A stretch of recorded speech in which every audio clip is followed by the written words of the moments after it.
नमस्कार मु दीपक सेनापति। आसंतु आज आम शुणा आम भारतीय कथा साहित्यर एक गुरुत्वपूर्ण कहानीमाला बेताल पंचविंशतिर पटभूमि प्रथम भाग राजा विक्रमादित्य ओ सन्यासी। परिवेषण परशुराम बेहेरा।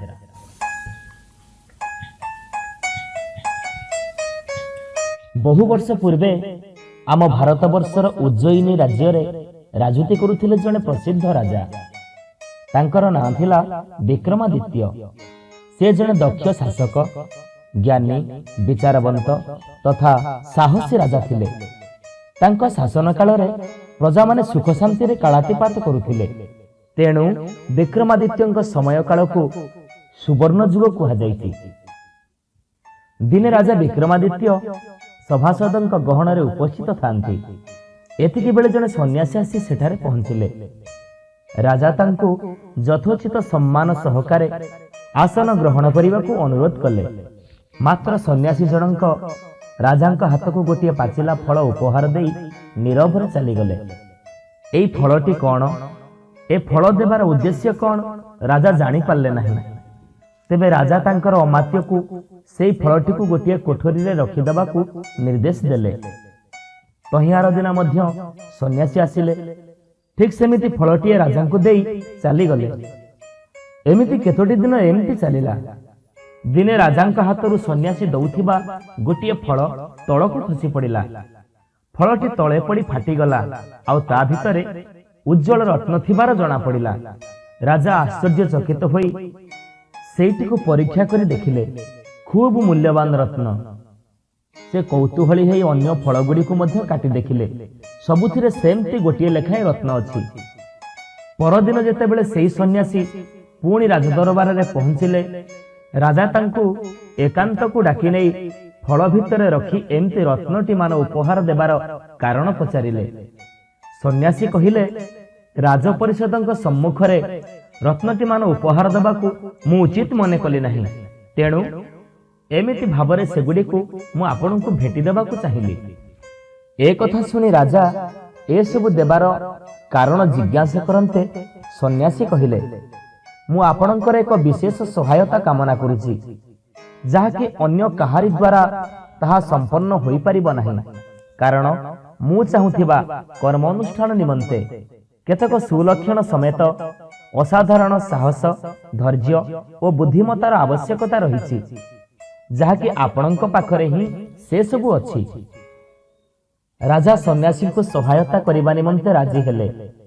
सन्यासी कहिले, आसंता अमावास्या तिथि रे आपण एकाकी मो सहित श्मशान रे पहुंचिबे। तापरे कोन करिबाकू पड़िबो मु सेइठारे ही कहिबी। राजा विक्रमादित्य एथिरे सम्मत हेले। निर्धारित दिन विलंबित रात्रि रे से जाय श्मशान रे पहुंचिले।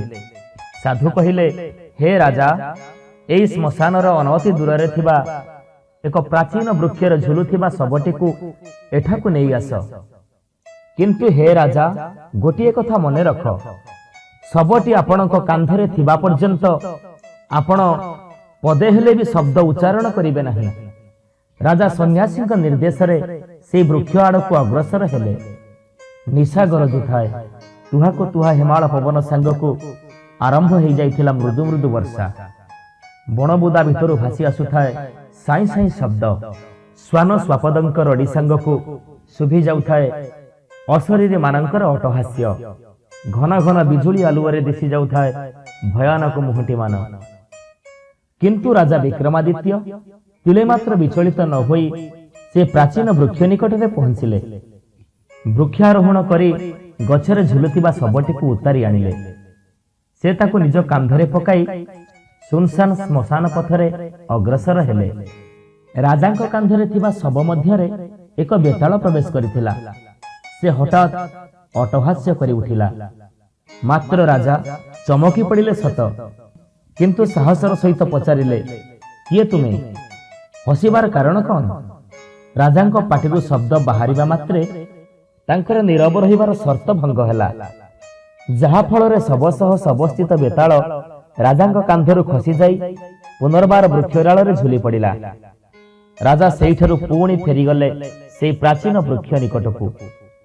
वृक्षारोहण करी शवटीକୁ उतारी आनी ताकू कांधरे पकाइले एवं श्मशान दिगरे अग्रसर हेले। एथर पुणी शवस्थित बेताल कहिला, राजन, तुमर साहस और धैर्य को मो प्रशंसा करुची। तेबे अप्रिय सतकू केमिति भाबरे तुमे ग्रहण करिवो से कथा मु जाने ना। से संपर्क रे गोटे गल्प कहूची सुन, शुणिले श्रमभार लाघव हेबो। मात्र राजन, गल्पटी सुनाई सारी आपणक सिद्धांत उपरे केतोटी प्रश्न पचारिबी। एहार उत्तर जानी मध्य जदि नीरव रहिबो तेबे तुमर शिर हेबो स्कंधच्युत, अर्थात तुमे मृत्युवरण करिबो। एहा परे बेताल गल्पटी आरंभ कला। निशा गरजु थाए, तुहाको तुहा शीतल पवन सांगकू मृदु मृदु वर्षा आरंभ हो जाई थाए। बणबुदा भितरु भासी आसुथाए साई साई शब्द। श्वान शृगालंक रड़ी सांगकू शुभी जाउथाए अशरीरी मानकर अटहास्य। घन घन बिजुली आलुओरे दिशी जाउथाए भयानक मुहतीमान। किंतु राजा तिले मात्र विचलित न होई पुनर्बार से प्राचीन वृक्षटी पाखरे पहुंचिले। वृक्ष उपरु शवटीକୁ उतारी आनी कांधरे पकेइले आउ सुनसान श्मशान पथरे अग्रसर हेले। ठीक एतिकी बेले राजांक कांधरे थिबा से शवस्थित बेताल कही उठिला, राजन, तमर ए कर्मनिष्ठा पछरे जेउ सत्यटी लुचि रहिछि ताहा तुमको जणा नाही। तेबे एई अप्रिय सत्य को सामना करिबा बहुत दुष्कर मने हुए। ए संपर्क रे एक गप कहूची सुन, श्रमभार लाघव हेबो। एतिकी कही बेताल गपटी आरंभ कला। गोटे देशरे जने राजा थिले। राजा खूब न्यायशील, प्रजावत्सल आउ दक्ष शासक। से निजर बुद्धिमता और साहसिक पदक्षेप जोगु प्रजा मानंकु सुख सुविधा सहित न्याय प्रदान करी सुचारू रूपे राज्य शासन करुथिले। दिने जने व्यवसायी तार दुई अंधपुत्र को सांगरे धरी राजदरबार रे उपस्थित हेले। से राजांक पाखकु आसी हाथ जोड़ी कहिले, मणिमा, मोर व्यवसाय अनेक क्षयक्षति हो जाइछि, तेणु मु संपूर्ण दरिद्र भावरे जीवन काटुछि। मु पुणी थरे मोर व्यवसाय उन्नति आनिबा निमंते 1000 स्वर्ण मुद्रार प्रयोजन अछि। तेणु हे राजन, दयाकरी मते एई 1000 स्वर्ण मुद्रा उधार सूत्र रे दियंतु। मात्र 6 मास मध्यरे मु आपणकर समस्त टंका परिशोध करिदेबी। राजा सबु शुणी सारी पचारिले, जदि परिशोध न कर? व्यवसायी कहिले, अमानत स्वरूप मु आपणक निकटरे मोर एई दुई अंधपुत्रंकु छाड़ी देई जाउछि। ए दुई खूब विश्वस्त आउ कर्मठ। से आपणक सेवा करिबारे सामान्य त्रुटि रखिबे नाही। राजा पुणी पचारिले, अंधपुत्र 2 जण मोर की सेवा करि परिबे? व्यवसायी कहिले, ए दुहे गोटिए गोटिए विशेष असाधारण गुणर अधिकारी। मोर एई बड़ पुओटी घोड़ा मानक संपर्कीय समस्त तथ्य प्रदान रे विशेषज्ञ, आउ मोर एई सान पुओटी रत्नपथर मानकर गुणावली संपर्क रे विशेषज्ञ। राजा आश्चर्य होई पचारिले, बड़ आश्चर्य कथा तो, केमिति सेमाने ए सबु जानि परिबे? बणिक कहिले, सेमानकर सिना दृष्टिशक्ति नाही, हेले सेमाने छुई देई आउ सुंघी करी सेमानकर कार्यदक्षता प्रदर्शन करि परिबे। जदि मो कथा असत्य प्रमाणित हुए तेबे आपण तांकर मुंड काट करिवे आउ मु फेरी आसीबा परे मते प्राणदंड देबे। ए कथा सुनी राजा बणिक को विश्वास कले आउ 1000 स्वर्ण मुद्रा प्रदान कले। दिने जने घोड़ा व्यवसायी गोटे सुंदर मूल्यवान घोड़ा नहीं राज दरबार रे पहुंचिले। से सेठी को राजा को किणिबा निमंते अनुरोध कले। एबे राजा से घोड़ा मानक विशेषज्ञ बणिक पुत्र को डकई पठेइले आउ से घोड़ाटी को परीक्षा करी तार रीतिनीति और संभाव्य मूल्य जणाइबा को आदेश देले। बड़ अंधपुअटी प्रथमे जाई घोड़ाटी छुईले आउ सुंघी सुंघी परीक्षा कले। ए कथा देखि घोड़ा बेपारीटी व्यस्त ही कहउथांती, ये की हास्यास्पद कथा, जने अंध केमिति परीक्षा करी मो घोड़ाटीर दक्षता मापिब? ମାତ୍ର ଅନ୍ଧପୁତ୍ର ଜଣକ ରାଜାଙ୍କ ଆଗକୁ ଆସି କହିଲେ, ମଣିମା, ଏ ଘୋଡ଼ାଟିକି କିଣିବା ଆପଣଙ୍କ ପକ୍ଷରେ ଉଚିତ ହେବନି। ଏହାକୁ ଯେତେବେଳେ ଆପଣ ଚାଳନା କରିବେ ସେ ନିଶ୍ଚୟ ଆପଣଙ୍କୁ ତଳକୁ ଖସେଇ ପକାଇବ ଏବଂ ଆହତ କରିବ। ଏ କଥା ଶୁଣି ବ୍ୟବସାୟୀ ବିରକ୍ତ ହୋଇ କହି ଉଠିଲେ, ଏ କି ପ୍ରକାର ପାଗଳାମୀ କଥା? ଆପଣ ଜଣେ ରାଜା ହେଇ ଏ ଅନ୍ଧ ଲୋକର କଥା କେମିତି ଶୁଣୁଛନ୍ତି? ମାତ୍ର ରାଜା ବ୍ୟବସାୟର କଥାକୁ କାନ ନ ଦେଇ ତାଙ୍କର ଜଣେ ଦକ୍ଷ ଘୋଡ଼ା ଚାଳକକୁ ନିର୍ଦ୍ଦେଶ ଦେଲେ ସେହି ଘୋଡ଼ାଟିକୁ ଚାଳନା କରିବା ପାଇଁ। ସତକୁ ସତ ଘୋଡ଼ା ଚାଳକ ସେହି ଘୋଡ଼ା ଉପରେ ବସି ପଡ଼ିବା କ୍ଷଣି ସେହି ଘୋଡ଼ାଟି ତାକୁ ପିଠରୁ ଖସାଇ ତଳେ ପକାଇଦେଲା। ବେପାରୀ ଜଣକ କହିଲେ, କାହିଁ ମୋ ଘୋଡ଼ା ମୋତେ ତ କେଉଁଦିନ ତଳକୁ ଖସେଇ ଦେଇନି। ଅନ୍ଧ ବଣିକ ପୁତ୍ର ଜଣକ କହିଲେ, ମହାରାଜ, ମୁଁ ଏଇ ଘୋଡ଼ାଟିକୁ ଆଘ୍ରାଣ କରି ଜାଣିଲି ଏହି ବ୍ୟବସାୟୀ ଜଣକ ଜଣେ ଗୋପାଳକ। ସେ ଏଇ ଘୋଡ଼ାଟିକୁ ଛୋଟବେଳରୁ ମଇଁଷି କ୍ଷୀର ପିଆଇ ବଢ଼େଇଛନ୍ତି। ତେଣୁ ଏଇ ଘୋଡ଼ା କୌଣସି ଗୋପାଳକଙ୍କୁ କେବେ ପିଠିରୁ ଖସାଇ ଦେବ ନାହିଁ। ଘୋଡ଼ା ବେପାରୀ ଏକଥା ଶୁଣି ମୁଣ୍ଡ ନୁଆଇଁ ଫେରିଗଲେ। ଏହି ଘଟଣାର ଅଳ୍ପ ଦିନ ପରେ ରାଜାଙ୍କ ଦରବାରରେ ଜଣେ ରତ୍ନ ବେପାରୀ ଆସି ପହଞ୍ଚିଲେ। ରାଜା ସେହି ବ୍ୟବସାୟୀ ଆଣିଥିବା ବହୁ ମୂଲ୍ୟବାନ ମଣିମୁକ୍ତ ଦେଖିବା ପରେ ଗୋଟିଏ ସୁନ୍ଦର ଅତି ଉଜ୍ଜଳ ରତ୍ନକୁ ମନୋନୀତ କରି ସେ ବଣିକ ପୁତ୍ର ସାନ ଭାଇକୁ ଦେଇ କହିଲେ, ଏଇଟିକୁ ପରୀକ୍ଷା କରି କୁହ ତ ଏହାର କ'ଣ ସବୁ ଦୋଷଗୁଣ? ଅନ୍ଧ ସାନ ଭାଇ ରତ୍ନଟିକୁ ହାତକୁ ନେଇ ପରୀକ୍ଷା କରି କହିଲେ, ରାଜନ, ଅବଶ୍ୟ ଏହା ଖୁବ୍ ମୂଲ୍ୟବାନ, ମାତ୍ର ଏହା ଆପଣ ଧାରଣ କରିବା ଖୁବ୍ ଅନିଷ୍ଟକାରୀ। ଏହି ରତ୍ନକୁ ଧାରଣ କରି ରତ୍ନ ବ୍ୟବସାୟୀଙ୍କ ପରିବାରରେ 2 ଜଣଙ୍କର ପ୍ରାଣହାନି ଘଟିଛି। ଏ କଥା ଶୁଣି ରତ୍ନ ବ୍ୟବସାୟୀ ତାହା ସ୍ୱୀକାର କଲେ ଆଉ ରାଜାଙ୍କୁ କ୍ଷମା ପ୍ରାର୍ଥନା କରି ଫେରିଗଲେ। କିଛି ଦିନ ପରେ ସେ ଅନ୍ଧ 2 ପୁତ୍ରଙ୍କର ପିତା ବଣିକ ଜଣକ ଫେରିଆସିଲେ ଆଉ ରାଜଦରବାରରେ ପହଞ୍ଚିଲେ। ସେ ଉଦ୍ଧାର ନେଇଥିବା 1000 ସ୍ୱର୍ଣ୍ଣମୁଦ୍ରା ରାଜାଙ୍କୁ ଫେରାଇ ଦେଇ ତାଙ୍କର 2 ପୁତ୍ରଙ୍କୁ ସାଙ୍ଗରେ ନେଇଯିବାକୁ ରାଜାଙ୍କୁ ଅନୁରୋଧ କଲେ। ରାଜା ଏଥିରେ ସମ୍ମତି ଜଣାଇଲେ। ବଣିକ ଆନନ୍ଦରେ 2 ପୁତ୍ରଙ୍କୁ ସାଙ୍ଗରେ ନେଇ ଘରକୁ ବାହାରିବା ସମୟରେ ରାଜା କହିଲେ, ହେ ବଣିକ, ଏଇ 2 ଅଭିଜ୍ଞ ପୁତ୍ରଙ୍କର ପିତା ହେଇ ତୁମର ବିଶେଷ ଗୁଣ କ'ଣ ଅଛି କହିଲନି ତ? ବଣିକ କହିଲେ, ମୁଁ ଯେକୌଣସି ବ୍ୟକ୍ତିର ପ୍ରକୃତ ପରିଚୟ କହିଦେଇପାରେ। ଏକଥା ଶୁଣି ରାଜା କହିଲେ, ମୋ ବିଷୟରେ କ'ଣ ଜାଣିପାରୁଛ କୁହ ତ? ରାଜାଙ୍କ କଥା ଶୁଣି ବଣିକ ନିର୍ଦ୍ୱନ୍ଦ୍ୱରେ କହିଲେ, ଆପଣ ଜଣେ ଚୋରର ସନ୍ତାନ। ଏକଥା ଶୁଣି ରାଜା ରାଗରେ ଚିତ୍କାର କରି ଉଠିଲେ ଆଉ ଆଦେଶ ଦେଲେ, କିଏ ଅଛରେ? ବାପ ପୁଅ 3 ଜଣଙ୍କୁ ପ୍ରାଣଦଣ୍ଡ ଦିଅ। ଆଦେଶ ତୁରନ୍ତ ପାଳିତ ହେଲା। ବେତାଳ ଏହି କାହାଣୀ ଶୁଣାଇ ସାରି ରାଜାଙ୍କୁ ପ୍ରଶ୍ନ କଲା, ହେ ରାଜନ, ମୁଁ ଆଗରୁ କହିଛି ରାଜା ଥିଲେ ଖୁବ୍ ନ୍ୟାୟବନ୍ତ, ପ୍ରଜାପାଳକ ଆଉ ସୁଶାସକ। ମାତ୍ର ରାଜାଙ୍କର ଏହି ରାୟ ପଛରେ କି ନ୍ୟାୟ ରହିଛି? ଉଚିତ ଅନୁଚିତ ପଛରେ କି ଯୁକ୍ତି ରହିଛି? ପିତାଙ୍କ ସହ ସେହି 2 ଗୁଣୀ ପୁତ୍ରଙ୍କର ବା କି ଦୋଷ ରହିଥିଲା? ମୋର ଏହି ସନ୍ଦେହର ସମାଧାନ ଜାଣି ସୁଦ୍ଧା ଯଦି ତୁମେ ନୀରବ ରୁହ, ତୁମର ମସ୍ତକ ଶତଧା ବିଦୀର୍ଣ୍ଣ ହେବ। ରାଜା ବିକ୍ରମାଦିତ୍ୟ କହିଲେ, ବାସ୍ତବରେ ରାଜା ଥିଲେ ଜଣେ ଚୋରର ସନ୍ତାନ। ସେ ଯେତେ ବିଚାରବନ୍ତ ହେଲେ ବି ନିଜ ସମ୍ପର୍କରେ ଏହି ଅପ୍ରିୟ ସତ୍ୟକୁ ସଭାସଦଙ୍କ ଆଗରେ ହଜମ କରିବା ଥିଲା ରାଜାଙ୍କର ଧୈର୍ଯ୍ୟ ବାହାରେ।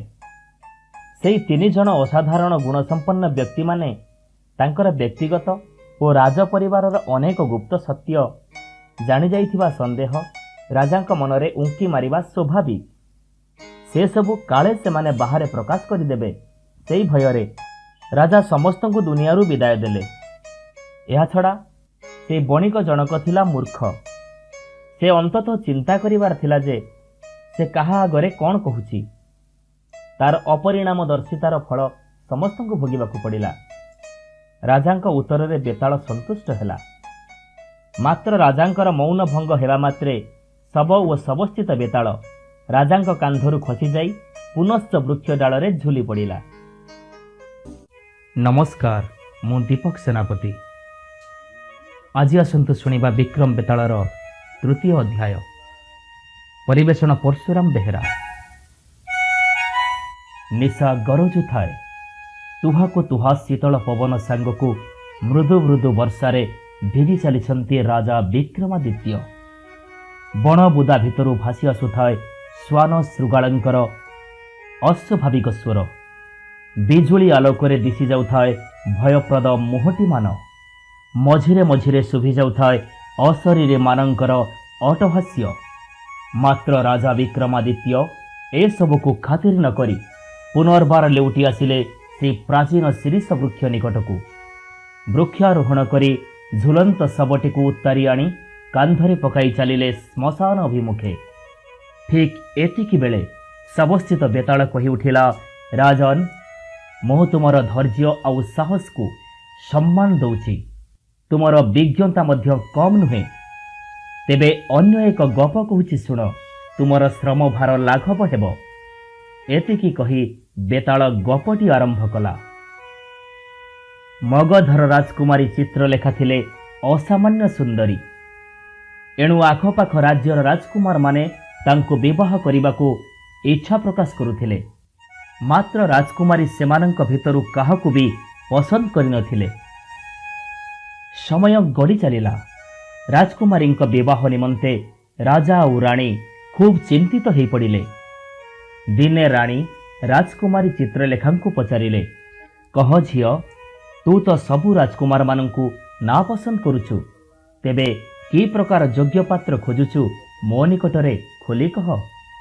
की प्रकार बरटीए खोजुचु तू निजे मनोनीत कर। चित्रलेखा कहिले, मु एमिति एक योग्य पात्रटीए खोजुछि जार किछि ना किछि विशेष गुण रहिथिबो। तेणु मु निजे ए सब समस्यार समाधान करिबि, निज बर निजे मनोनीत करिबि। एहार केतोटी सप्ताह परे वीरेंद्र नामरे जड़े राजकुमार आसी मगध दरबार रे पहुंचिले।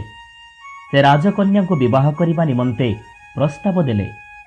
राजकुमारी चित्रलेखा तांकु सीधा सड़क प्रश्न कले, तुम पाखरे एमिति कौन विशेष गुण रही? वीरेंद्र कहिले, मु जड़े भविष्यत द्रष्टा। मु जहा गणना करी कहिबी ताहा केबे अन्यथा हेब नाही। एकथा सुनी राजकुमारी तांकु अतिथिशाला रहिबा पई समस्त व्यवस्था करिदेले। ता परदिन उदयवीर नामरे आउ जणे राजकुमार आसी दरबार रे पहुंचिले। चित्रलेखा तांकु ठीक सेही प्रश्न पचारिले। राजकुमार उदयवीर कहिले, मो पाखरे एमिति एक कुहुक विमान रहिछि जे कि जल स्थल आकाश पथरे जेउठिकी चाहिबे सेठारे से पहुंचई दब। राजकुमारी तांकु मध्य अतिथिशाला रे रहिबार व्यवस्था करदेले। आउ ता परदिन दरबार रे पहुंचिले आउ जणे राजकुमार, तांको ना धनंजय। से मध्य राजकुमारी को विवाह करिबा पई प्रस्ताव देले। राजकुमारी पुणी सेही प्रश्न पचारिले। धनंजय कहिले, मु जणे योद्धा। मो खड्ग उत्तोलन कले केवल शत्रु कहीं पथर खंड भी भୟରେ थरी उठंती। एक कथा सुनी राजकुमारी तांकु मध्य अतिथिशाला रे विश्राम करने को निर्देश देले। ठीक ता परदिन एक दुखद घटना घटिला। हठात राजकुमारी कुआडे निर्दिष्ट हो गले। ए खबर प्रचार हबा परे सारा राज्य रे दुखर छाया खेलीगला। चतुर्दिग को सैन्य सामंत पठाई संधान नियागला, मात्र सबु वृथा। केही किछि भी खोज खबर पाइलेनी। राणी व्यस्त हो पहुंचिले राजकुमार वीरेंद्रଙ୍କ निकटरे। से तांको सबु कथा जणई झियर अवस्थिति विषय रे जानिबाकु चाहिले। वीरेंद्र सबु शुणी किछि समय ध्यान रे बसिले। आउ तापरे कहिले, गोटिए पराक्रमी राक्षस चित्रलेखांकु अपहरण करि नैछि। से तांको बलपूर्वक विवाह करिबाकु चाहे। एक कथा सुनी राणी विव्रत होई तीनी राजकुमार को डाकी राजकुमारी को उद्धार करिबा पई अनुरोध कले। एहा परे प्रथम राजकुमार वीरेंद्र राक्षसर दुर्ग को जीवा पई एक रास्तार नक्शा आंकी देले। राजकुमार उदयवीर तांकर जादू विमान नहीं आसिले। सेही विमान रे राजकुमार धनंजय और अन्य दुई जण आरोहण करी राक्षसर दुर्ग रे पहुंचिले। जेतेबेले राक्षस देखिला जे तीनी राजकुमार ता दुर्ग रे आसी पहुंची जाइछंती, से रागरे निया बाण हेई भयंकर रूप धरी माड़ी आसिला। राजकुमार धनंजय ता सहित युद्ध आरंभ करदेले। धनंजय तरबारी आघात राक्षस धराशायी हेला। तापरे धनंजय तांकर प्रचंड शक्तिशाली तरबारी साहाय्य राक्षसर शिरच्छेद कले। राक्षसर मृत्यु हेबा क्षणी तार कुहुक दुर्ग मध्य अंतर्ध्यान हो गला। एबे चित्रलेखा को सांगरे धरी तीन राजकुमार मगध राजप्रासाद को प्रत्यावर्तन कले। एथर तीन राजकुमार निज निजर पारदर्शिता दर्शाई राजकुमारी को विवाह करने को दाबी जणाइले। प्रथम राजकुमार वीरेंद्र कहिले, मु गणना करी राजकुमारी ठाब कर नथिले राजकुमारी उद्धार हो पारि नथान्ते, एणु राजकुमारी को मु विवाह करबा उचित। द्वितीय राजकुमार उदयवीर कहिले, मोर कुहुक विमान नथिले राक्षसपुर रे पहुंची थांता बा किए, एणु मु राजकुमारी को विवाह करबा उचित हेब। तृतीय राजकुमार धनंजय कहिले, मु से मायावी भयंकर राक्षस को मारी राजकुमारी को उद्धार करि पारिछि, एणु राजकुमारी को मु विवाह करबा उचित हेब। एहा परे बेताल प्रश्न कला, हे राजन, एबे कुहत राजकुमारी चंद्रलेखा केउ राजकुमार को विवाह करबा उचित हेब?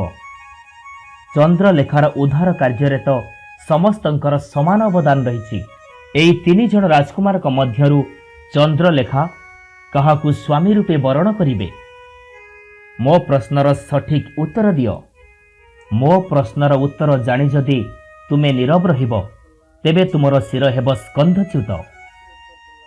राजा विक्रमादित्य तुरंत उत्तर देले, कथित अछि काले काले वीर भोग्या वसुंधरा, तेणु वीर धनंजय ही निज जीवन को विपन्न करी राक्षस सहित युद्ध कले और राक्षस को युद्ध रे परास्त करी चंद्रलेखा को उद्धार कले। तांका बिना चंद्रलेखा उद्धार हेबा असंभव थिला, तेणु धनंजय ही राजकुमारी पई योग्य वर। बेताल कहिला, तुमे संपूर्ण ठीक कथा कहिच राजन, मात्र शर्त अनुसारे तुमर मौन भंग होइथिबारु मो फेरी जाउची। एतिकी कही शब आउ शबस्थित बेताल राजांक कांधरु खसी जाई पुणी सेई शिरीष वृक्ष डालरे झुली पड़िला। राजा विक्रमादित्य तांकर तरबारी उत्तोलन करी बेतालर अनुधावन कले। नमस्कार।